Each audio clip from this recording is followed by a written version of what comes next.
Larken Rose here. Who shall I offend this time? Spin my wheel of who to offend today. Tick, tick, tick, tick, click. This time I'm going to offend people who go rah, rah, rah for the military and individualist conservatives. Which, by the way, used to be me. So you can keep that in mind while I'm being a little bit mean. It strikes me as so funny and ironic that there's a number of arguments that conservatives make and people who sort of imagine themselves to fit in the rugged individualism category and the self-sufficient and, you know, we take care of our own and we know how to defend ourselves and we believe in the Second Amendment. And by the way, I like all that stuff so far. But the weird thing is, then they do this bizarre thing of when they come across somebody like me who says government isn't legitimate at all, I don't want any ruling class, they're like, oh, that's so childish. So it's childish for me to think that I should rely on my own conscience and judgment, and I have to figure out right and wrong myself and act accordingly. That's childish. But them thinking that they should unthinkingly bow to and obey and pay tribute to a ruling class, that's mature and enlightened.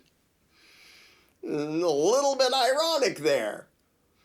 And to take it one step further, often there is overlap between that category and people who join the military and join the Marines. Like, hoorah, we're so badass. And now, physically, pretty much everybody who goes to the Marines, I don't know if this is true anymore, I don't know how much they're wussing out. Physically, they can totally be badasses. And okay, good for you. And they get a little bit irate when I say this.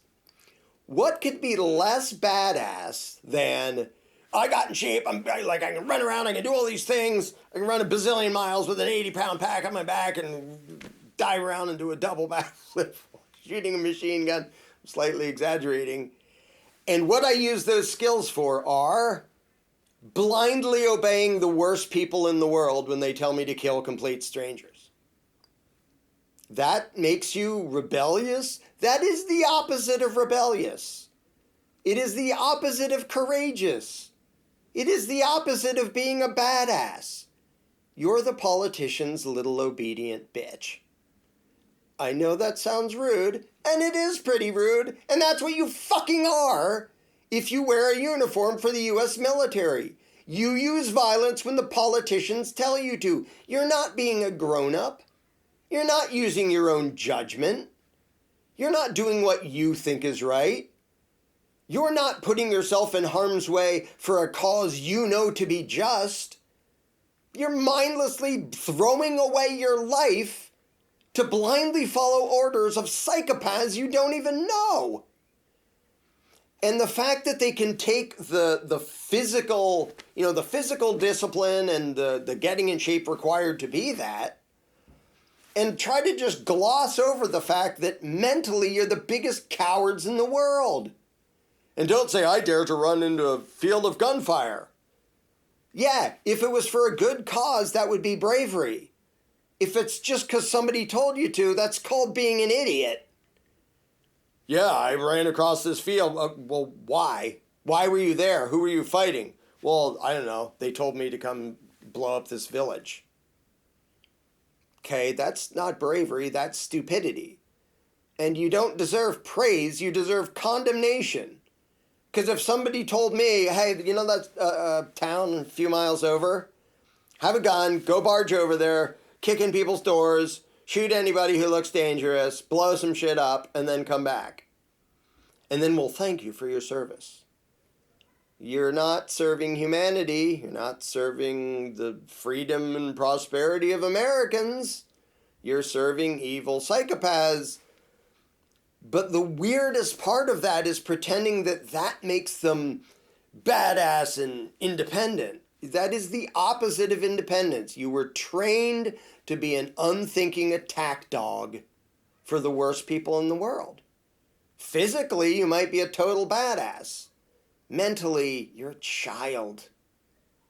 And, I mean, Smedley Butler said it. And, of course, people in the military get huffy when I say, "You've never served." Nope, I've never used violence on behalf of the worst people in the world against strangers I don't know.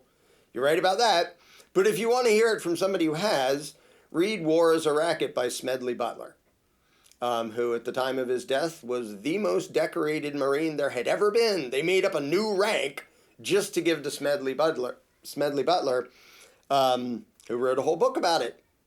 And he said, during my time in the military, my something like my intellectual faculties were on hold, as is the case with everyone in the military. It was a slight paraphrase, but it's really close to that, what he said, because they're just order followers. And it's sad to me, because I know a bunch of people go in think, well, some of them just think, well, they'll pay for my college. Okay, that's less than deserving of high praise, as you went to act as a thug because somebody's going to pay for something for you. But a lot of people go in thinking they're actually like fighting for truth and justice and yada, yada, yada. And a lot of them learn the hard way that, no, you're stinking not. And that's why, I know a whole bunch of former military people who are now anarchists because they saw up close and personal just how insane the actual outcome of obedience to authority is. So, when people have the discipline and they work hard to get physically badass, that's worth, that's kind of impressive.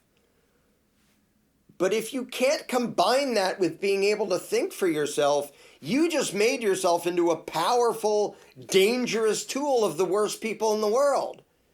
Because if they tell you, here, go do something evil, and you've been trained to obey, you've had the individuality beaten out of you. That's what Marine boot camp is for, and they don't even hide it.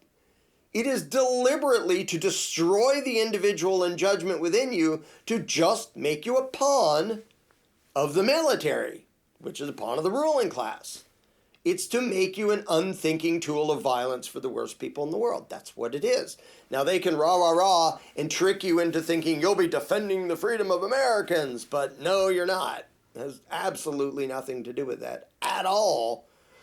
And what's so frustrating is to watch how many people get duped by that bullshit, and then their good intentions and their working hard and their ambition and a bunch of good qualities are used to dupe them into being thugs for the worst people in the world. Now, in a free society, those same people with the same good intentions and the same, working hard and I'm going to get in shape and get badass so I can run 80 billion miles with an 80-pound pack on my back, they can use that to actually serve humanity. To be the people who are on call for when innocent people go, there's something scary happening, some bad people showed up and are trying to do bad things. Then they can use their physical strength and their knowledge of weaponry and their knowledge of combat and any and all of that to actually protect innocent people instead of to blow up and terrorize and murder innocent people on the other side of the world that they don't know anything about. So I thought I'd just do a short little guilt trip video about how weird it is that people still associate being in the Marines or in the military in general with being badass and rebellious. That's particularly funny. It's rebellious. You literally sit there and obediently, faithfully do whatever the people above you tell you to do. That is literally the precise opposite of being rebellious or responsible or ruggedly individual. That's not you using your conscience. That's you literally being trained to shut your conscience off and do whatever the guy above you tells you to do. That's not being manly. That's not being badass. That's being an intellectual coward, even if physically you're strong and powerful and good at combat and whatever else. Okay, cool. Good for all those things.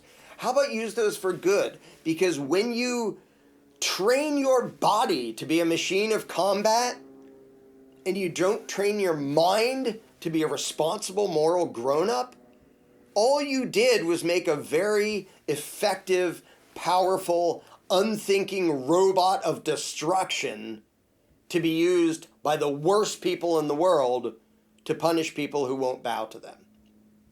You made yourself into an agent of evil because you were so focused on the physical side of look what I can do, and you didn't exercise this enough to realize, yeah, I see what you can do, and you shouldn't do that in the ways that the military always does that. You couldn't do it in the ways that are actually moral. Oh, what was the... Oh, it's a really depressing, horrible movie. Bruce Willis was in it. It's about a country in Africa. It's something of the sun. Tears of the Sun? I might be right or I might be way off. It's been years since I saw it. But I actually liked it because it was about like U.S. military sent somewhere to do the bidding of corporations and politicians, which is what they always do. And by the way, sometimes they fight against other bad people in the process because that happens to coincide with the interests of the corporation. Like, yeah, these Somali pirates are screwing with our trade. Go blow them up. And in that case, I'm like, okay, yeah, they're like violent thieves. I don't at all mind them getting, knocked off, put out of commission. And if that happens to be done by members of the military, okay, that act, I'm all in favor of that act. You were stopping psychotic aggressors. But I think it was Tears of the Sun, but it basically depicts a story where they're sent to do like this limited mission and then they're supposed to leave and they're like, there's something really evil going on. Look at the abilities we have and the weaponry we have. Here and now we could actually do the right thing. So it's an example of them basically saying, screw authority and orders. We need to do the right thing here. And that is the part of soldiers that I would actually commend. The part of them that actually wants to be brave enough and strong enough to put themselves in harm's way to actually protect the innocent. Because a lot of people join up with that as their intention. And then a lot of people learn the hard way. That is not whatever any government military is about. It's serving the interests of the guys who boss you around. But to see a combination of, all right, you have the physical strength, you have the weaponry, you have the combat skills, now actually put it to good use. Not guarding poppy fields in Afghanistan, actually defending innocent people from violent aggressors. Trouble is, if you do that, you'll find yourself fighting against the police and the military. Because way more often than not, the violent aggressors oppressing innocent people, they're you. They're the people who signed up to be unthinking thugs of the state. So I'm thrilled every time somebody who was put through that training sees through it, and they still have their skills, and some of them still have their weaponry, and they're still physically fit, but then their brain gets strong too, and they realize, I'm done being an unthinking pawn of those evil bastards. Now it's my job as a grown-up, as a responsible adult, as an actual badass, to, when the time comes, put myself in harm's way to defend the innocent from aggressors, no matter who the innocent are and no matter who the aggressors are. So when somebody does that, I admire them. But if you're physically a badass and mentally a trained monkey, don't come to me to thank you for your service or to admire you as some independent badass, because you're just not. Okay? Physically you got there. Now mentally, emotionally, psychologically, and morally become a badass. Then I will respect you.